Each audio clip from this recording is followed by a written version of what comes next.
ছাত্র আন্দোলন এবং এই যে বন্যা পরিস্থিতি সবকিছুতে তো প্রবাসীদের একটা বড় ধরনের ভূমিকা আছে। হ্যাঁ, এ ব্যাপারে কিছু বলতে চান? অবশ্যই, মানে দেশের বাইরে থেকে হয়তো একটা অন্যরকম টান হয়, আমি জানি না, সবারই তো টান থাকে, কিন্তু ওখান থেকে নিজে দাঁড়িয়ে কিছু করতে না পারার কষ্টটা মনে একটু বেশি। আমি সবসময় আসলে তাদেরকে দেখি যে তারা এত বেশি ইনভলভড হয়। আমি যখন দেশের বাইরে তখন আমার কাছেও কল এসছে, নীল কোনো তো নেটওয়ার্ক নাই, দেশে কারোর সাথে কথা বলতে পারছি না, তুমি কোনো খবর পাচ্ছ কি না, কী করতে পারি। এই যে স্টুডেন্টদের ওরা আহত হচ্ছে, চোখ অন্ধ হয়ে যাচ্ছে, যে হাত পা হয়ে যাচ্ছে, ওদের তো ট্রিটমেন্ট লাগবে, টাকা দিব, কাকে দিব বলো, তুমি একটু করে দাও। মানে এই যে তাদের যে একটা আকুতি, বা বন্যার সময় আমরা তো আসলে দেখেছি আন্দোলনের সময়টায় প্রবাসীরা কি করেছে আসলে আন্দোলনটাকে সফল করার জন্য। আরব আমিরাত তো প্রায় 57 জনের মতো তারা নিজেরাই জেলে চলে গেল ওখানকার আইন অমান্য করে। তো বাংলাদেশি আসলে মানুষরা সবসময় খুব আবেগী। এটা যেমন আমরা অনেক সময় হুজুগে বাঙালি বলে নেগেটিভ অর্থেও বলি, যে একটা কিছু পেলেই হলো, ছোটে ওটার পেছনে আবেগী জাতি বলে। আপনি কি বুঝতে পারছেন মানে বাঙালি মানুষ কি পরিমাণ আবেগী এবং কি পরিমাণ সহজ সরল? এই যে আপনি বললেন যে আরব আমিরাতে যারা হচ্ছে শুধুমাত্র স্টুডেন্টদের উপর যেন গুলি না চালানো হয়, অন্যায়ভাবে তাদেরকে যেন না মারা হয়, সেই কারণে তারা একসাথে সংঘবদ্ধ হয়ে আন্দোলন করা শুরু করেছিল। ওখান থেকেই তারা আন্দোলন করছে এবং সেটার ফলশ্রুতিতে কি হয়েছে, তারা আরব আমিরাত, ইউএস এর প্রত্যেকটা স্টেটে, সুইজারল্যান্ড, সুইডেন, এভরিওয়্যার 10 জন থাকলে 10 জন দাঁড়িয়েছে, 100 জন থাকলে 100 জন দাঁড়িয়েছে, মানে অন্যরকমভাবে সাপোর্ট দিয়েছে। তো এই আবেগী বাঙালি বলেই আসলে এরকমটা সম্ভব হয় আমার কাছে মনে হয়। এই জন্যই আসলে 71-এও আমরা স্বাধীনতা পেয়েছি, এই জন্যই আরও আগে যদি 52-র কথাও বলি সেটাও সফল হয়েছে, এই জন্য 90-এও স্বৈরাচার বিরোধী আন্দোলন সফল হয়েছে। 36 জুলাইয়ের পর উপস্থাপিকা হিসেবে আপনার বাক স্বাধীনতা ফিরে এসছে? এটা আমি কিভাবে বলবো জানি না, এটা আমার ব্যক্তিগতভাবে আমার বলাটা কি হবে আমি সেটাও জানি না, কারণ বেশিরভাগ মানুষ মনে করছে বাক স্বাধীনতা ফিরে এসেছে। আপনি কি মনে করছেন বেশিরভাগ মানুষ মনে করছি? দেখো, আমি ওই জন্য বলছি এটা একটু ট্রিকি, তা আমি একটু বুঝে শুনে বলতে চাই, কারণ আমি কিন্তু এই শুধু আন্দোলনের সময় বলি নাই। আমি এর আগে যখন সাংবাদিক কাজল, আমি জানি না যে উনি গুম হয়েছিলেন, তো ওই সময় তখন তার ছেলে পলক একাই লড়ে যাচ্ছিল, তো ওই সময় শুধুমাত্র আশফাক নিপুণ এটা নিয়ে কথা বলতেন, এবং অনেস্টলি আমি স্বীকার করছি আমি জানতাম না আসলে কি হচ্ছে, কিন্তু আমি অনেকদিন দেখছি আশফাক নিপুণ প্রতিদিন এটার আপডেট দিচ্ছে যে এখনও সাংবাদিক কাজলকে ফিরে পাওয়া যায়নি। আমি একদিন দেখেছি, 15 দিন পরেও দেখছি একই কাহিনী, 1 মাস পরে দেখছি একই কাহিনী। তখন আমি আসলে অনুপ্রাণিত হলাম যে আসলে কাহিনীটা কি। আমি কিছুদিন পরে এটা নিয়ে ঘাটালাম, পলকের সাথে কথা হলো, এরপর আমিও এটা নিয়ে স্ট্যাটাস দেওয়া শুরু করলাম। তখন অনেক শুভাকাঙ্ক্ষী, কোনো সরকার বা প্রশাসন, পুলিশ, কেউ না, আমাকে অনেক শুভাকাঙ্ক্ষী ফোন দিল, নক দিল, নীল এটা নিয়ে কথা বলো না, তুমি এটা নিয়ে কেন কথা বলছো, এটা সরাও। তো আমার খুব রাগ লেগেছে। এটা মানে কিন্তু বাক স্বাধীনতা নেই, আমি সেটা বুঝতে পেরেছি, কিন্তু আমার রাগ লেগেছে যে আপনি এটা কেন বলবেন, আমি তো একটা ভালো কথা বলছি, তো আপনি আমাকে এটা বলছেন মানেই তার মানে কি এইটা সত্যি যে আমার স্বাধীনতা নাই বলার? তো বলছে না দেখো পরিস্থিতি ভালো না। আমি তো এটা শুনবো না, কারণ আমি কেন এই কথা বলছি যে স্বাধীনতা ছিল কি ছিল না, বাক স্বাধীনতা আমি জানি না, কারণ আমি মানিনি। আমার কাছে মনে হয় যেটা আপনার নিজের ইচ্ছা শক্তির উপর অনেকটা ডিপেন্ড করে। তার মানে 36 জুলাইয়ের আগেও আপনি স্বাধীনভাবে কথা বলে গেছেন, মানে আমি বলেছি, আমাকে শুভাকাঙ্ক্ষীরা বাধা দিয়েছে যে বলো না, ঝামেলা হতে পারে, কিন্তু আমি কিন্তু বলে গেছি, এবং আমি একটা ওয়েবিনারও করেছি। এখন আলহামদুলিল্লাহ আমার কিছু হয়নি। এরপরেও যখন এই যে কার্টুনিস্ট এবং লেখক যে কিশোর এবং মুশতাক, তাদেরকে নিয়ে যখন হলো, আমি তখনও কথা বলেছি, তখন আমি মেসেজ পেয়েছি, নীল রিমুভ দ্যাট স্টেটাস। বলে কেন? আমি মেনে নেইনি। অনেক গুরুত্বপূর্ণ কথা বললাম, আমরা এখন একটা গেম খেলি। ওরে বাবা, জেনারেশন জি বলে এই জেনারেশন, আপনি তো এই জেনারেশনে পড়েছেন কি? আমি একটু বললেই তো, হ্যাঁ না, এখানে কিন্তু মৌসুমী মৌও বসেছিল আমাদের এই সিটে, সে কিন্তু তার বয়স বলে দিয়েছে, আপনি চাইলে কিন্তু বলতে পারেন। আমি অল্পের জন্য সেটা থেকে পিছিয়ে গেছি, জেনজি থেকে 1.5 বছর আগে, সো ইউ ক্যান কাউন্ট। ওকে, তো জেনজি, আমি জানি যে আপনি সোশ্যাল মিডিয়াতে সরব, আপনি তো জানছেন যে জেনজি আসলে কি কথা বলে, তাই না? অনেক ধরনের অনেক কথা বলে। তো আমি দেখি আপনি আসলে কতটা জানেন এখনকার ভাইরাল টপিক সম্পর্কে। আমি আপনাকে শূন্যস্থান পূরণ করতে বলবো, একটু মজার চলে, ঠিক আছে? মুরব্বি ড্যাশ, ওই ড্যাশ না প্লিজ, ওই মামা না প্লিজ।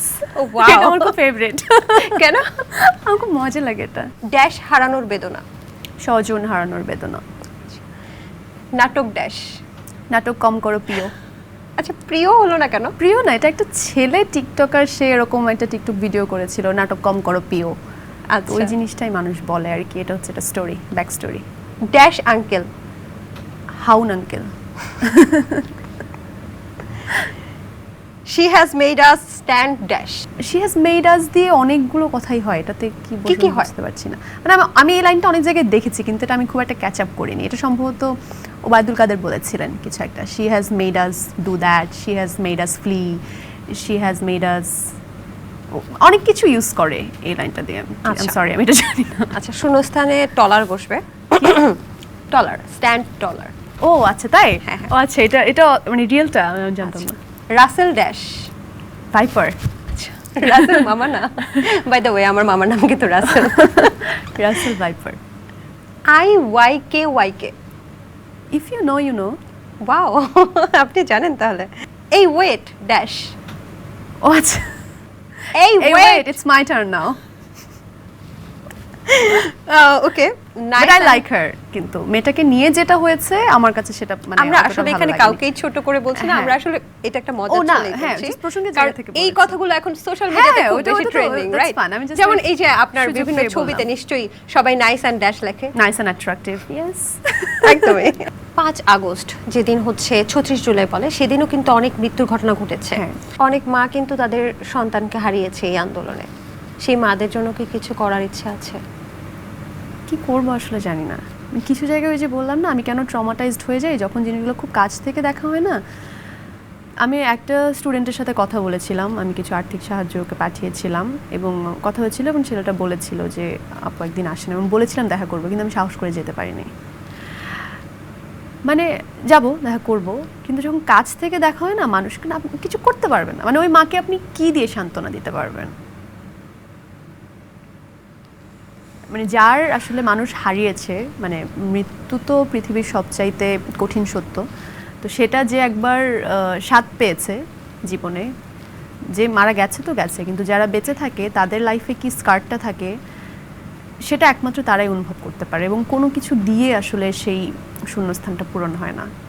আমরা একটা গণমাধ্যমে এটাও দেখেছি যে মুগ্ধর মা বলছিল যে আমার ছেলেটা বারবার জুতা হারিয়ে ফেলে, কিন্তু এবার মৃত্যুর পরে এত জায়গায় লাশ নিয়ে যাওয়া হলো, কিন্তু আমার ছেলেটা এবার জুতাটা হারায়নি।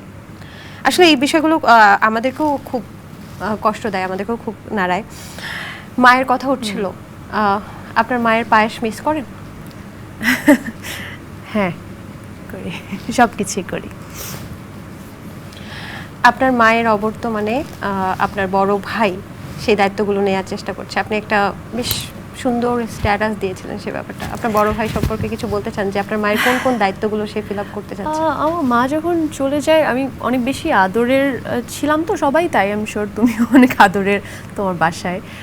তো অনেক কিছু চেষ্টা করেছে যে আম্মু তো মানে খাওয়া দাওয়া নিয়ে আমি একটু উদাসীন ছিলাম, সবসময়টা আম্মু মেনটেন করতো। তো আম্মু যাওয়ার পর ভাইয়াকে দেখেছি ওই কাজগুলো করার প্রচণ্ড চেষ্টা করতে, খাবার বানিয়ে দেওয়া, কি খাবো, স্পেশালি এই জিনিসটা, কারণ এটা তো আসলে সবচাইতে বেশি মায়েরাই খেয়াল রাখে খাবারের। তো আমার ভাই নিজে ফ্রুটস কেটে দিয়ে, নিজে খাবার বানিয়ে রান্না করে, নিজে খাবার বেড়ে দেয়, আমি খাচ্ছি, পাশ থেকে পানি ঢেলে দেয়, মানে সর্বোচ্চ চেষ্টা করে যাতে আমি ঠিকঠাক থাকি। মানে আমি বুঝি যে খুব চেষ্টা করছে যাতে আম্মু যে যত্নটা করতো ওই যত্নটা যাতে আমি কিছুটা হলেও পাই। যাই হোক, অনেকটা সময় আমরা পার করে এসেছি ওইটা থেকে। চরকির একটা ওয়েব ফিল্ম করেছেন আপনি, নিঃশ্বাস, আমি যদি ভুল না করে থাকি, এবং দীপ্ত প্লেরও একটা কাজ করেছেন, ক্রিমিনালস।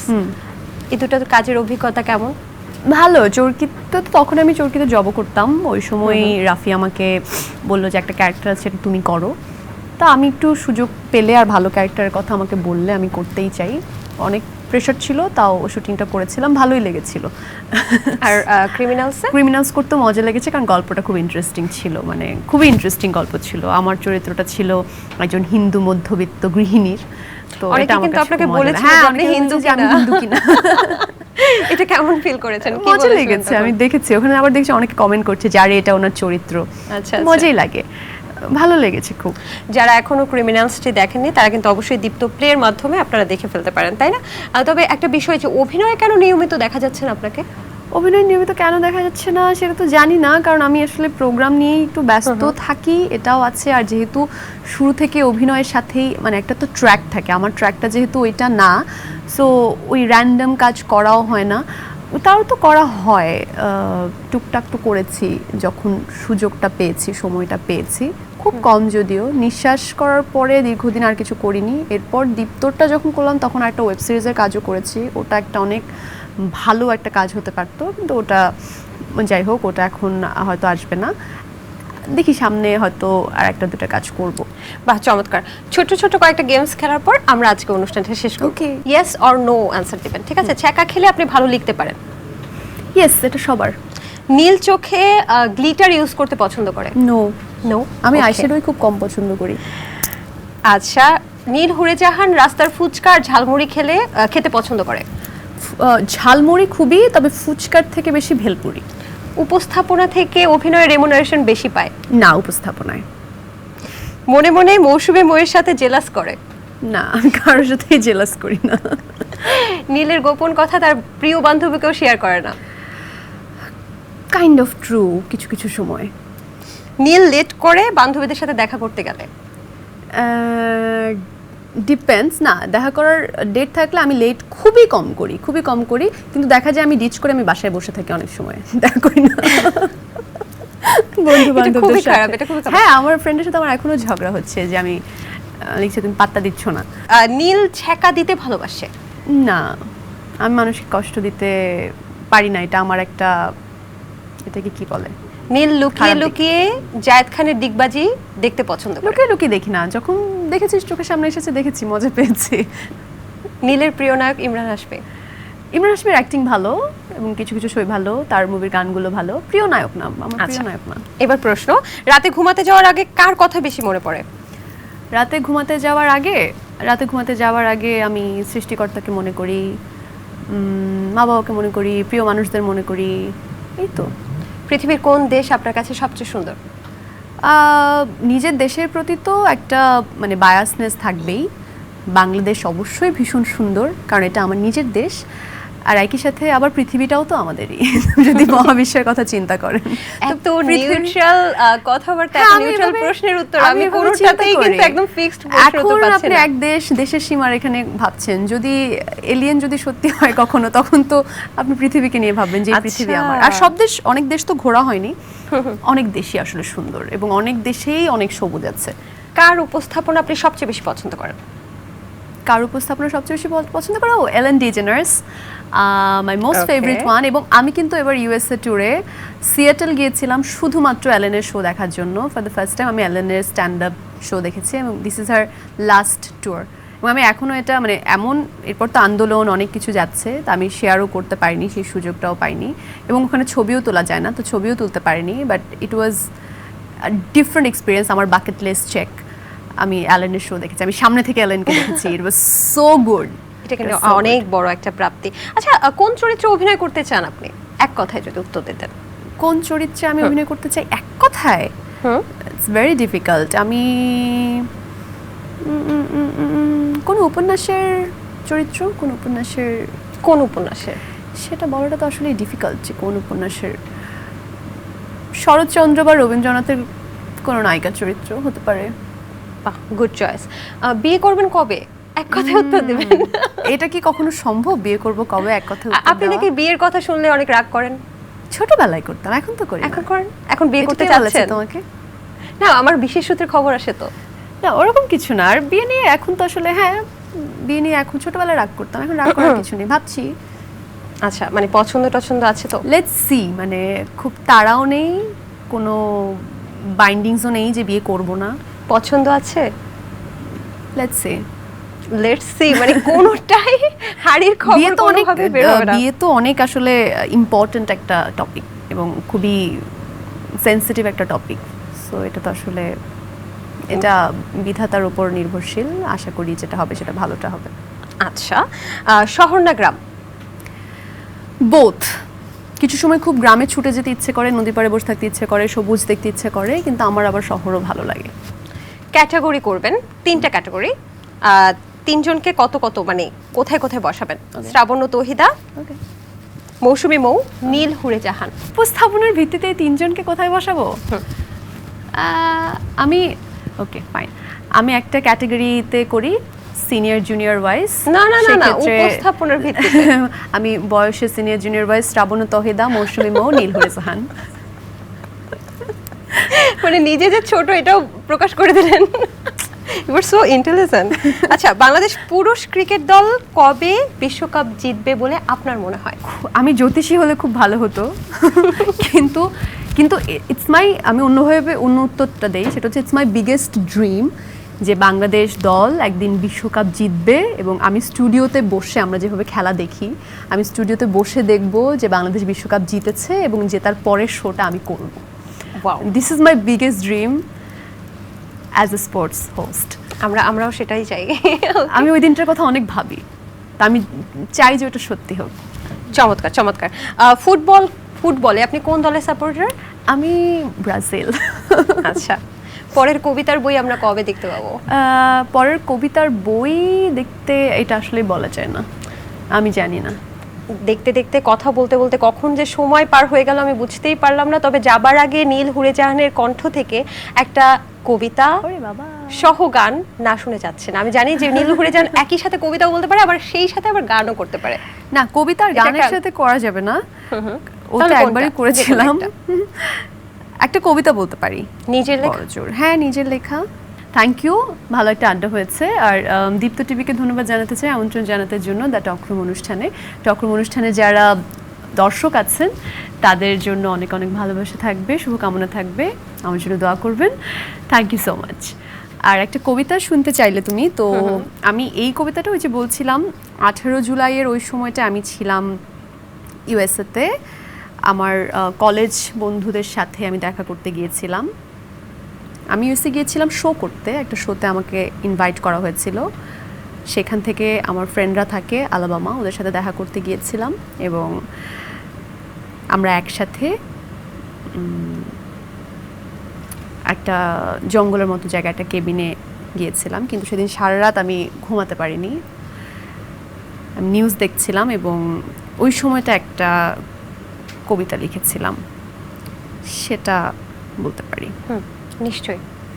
কার বিপক্ষে লড়ছে কে, এই যুদ্ধে জয়ী হচ্ছে কে, থামবে কোথায়, সাজাবে কেমন শেষটাকে, জেদের লড়াই লড়তে গিয়ে হারিয়ে দিলে দেশটাকে।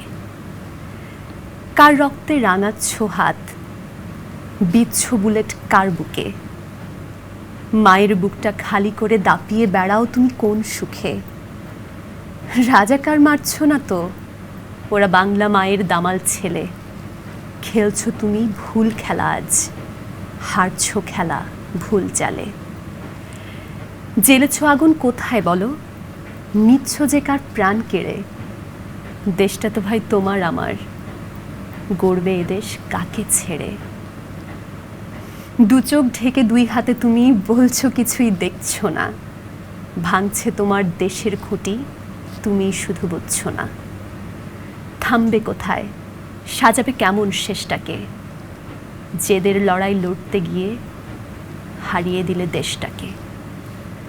স্বাধীন দেশের স্বাধীন মানুষ, বলো উত্তরটা কে জানে। প্রশ্ন আমার দুঃখী মায়ের, আমার সাওয়াক মারলো কেনে। চমৎকার।